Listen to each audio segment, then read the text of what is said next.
is, of course, vulnerability. And my lesson is called, Who Do You Say I Am?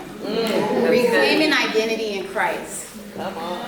And of course, I'm going to read the 1 John 3:1. See what kind of love the Father has given us, that we should be called His daughter of God. And so we are. The reasons why the world does not know us is that it did not know Him.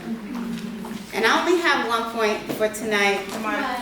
And it is, our identity is rooted in God's truth, not lies. The first thing that comes to mind when I read the scripture, and I asked myself, like, do I truly know myself? What characteristics do I have to shape my identity? Do I know God's character? This scripture makes it clear that the world doesn't recognize Him because it didn't. The world doesn't recognize us because it didn't recognize Him. And if we don't truly know Jesus, then how can we fall into those same traps of not knowing who we are?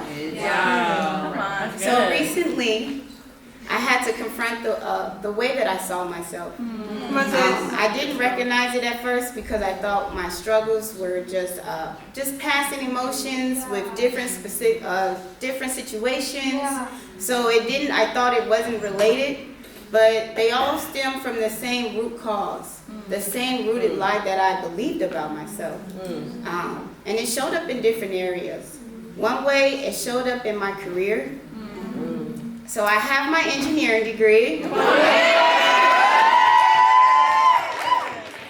have my engineering degree, but yet I'm not working in my career field. Yeah, so in every job or application or interview, the enemy Satan whispered in my ear, you're not trained enough. You don't have what it takes. You're just not smart enough. You've been slipping through the cracks, and now everything is catching up to you, you know? So I chose to believe that.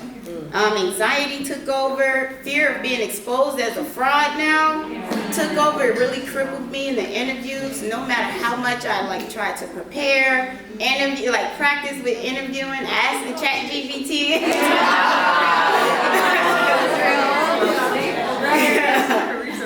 But at the end of it all, I felt like a failure. And not having worked in my career field, it only reinforced those lies as well. And it also showed up in my leadership roles. I am the co-leader of the singles ministry. Yeah, but Satan is whispering, you're not the right person for this. Like, you can't even keep up. You're missing meetings. You got to share your faith. You got to do this. You got to do that. Be diligent. And it's like, okay, this is a lot. I'm overwhelmed. And now I'm thinking, I turn to people now. And it's like, oh my gosh, Louis is going to find out I'm not a good leader with him. So that really just weighed heavy on me, you know?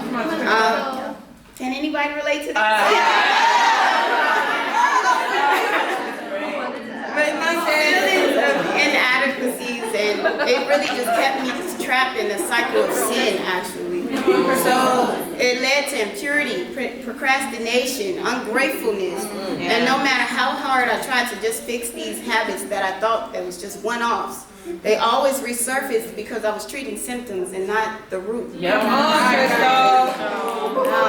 Just getting open. I've been replacing God's truth with Satan's lies for so long that deep down I believe that no matter what I did or do or what position I'm in, the truth is that I'm stupid and that I'm one mistake away from everybody finding out the real me. Come on, Krystal. And I know I'm using harsh language and telling this and saying this about myself, but also, what language are you telling yourself?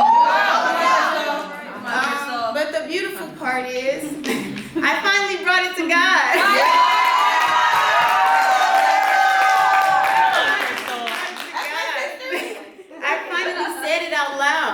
For the first time, I said it out loud, and He taught me the truth. He was patient with me. He began to show me His character and how He sees me.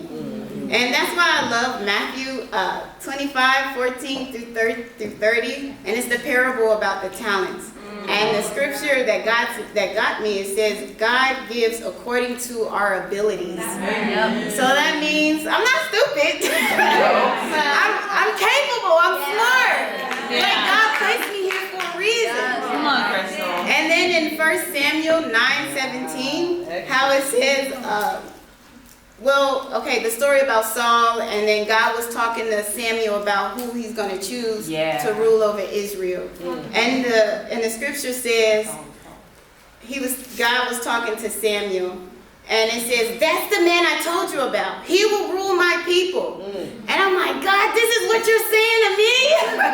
Like, you're telling other people about me. You believe in me. I'm here for a reason. It's not just a one-off. This is not a fluke. Like, you set me here. You created me for this reason here.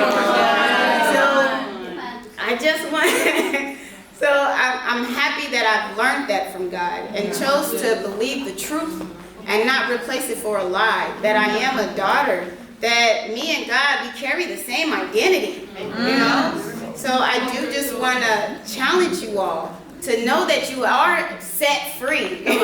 You are set free. And I want you to dig deep and go beyond the symptoms, but really go to the root cause of the lies that you tell yourself. Come on. Be open with God. Let Him reveal the truth and actually share it with somebody here today. You know? And if you can't share it after you brought it to God, then ask yourself, why are you still holding on to that lie? So that's what I want to leave you all with. Yeah.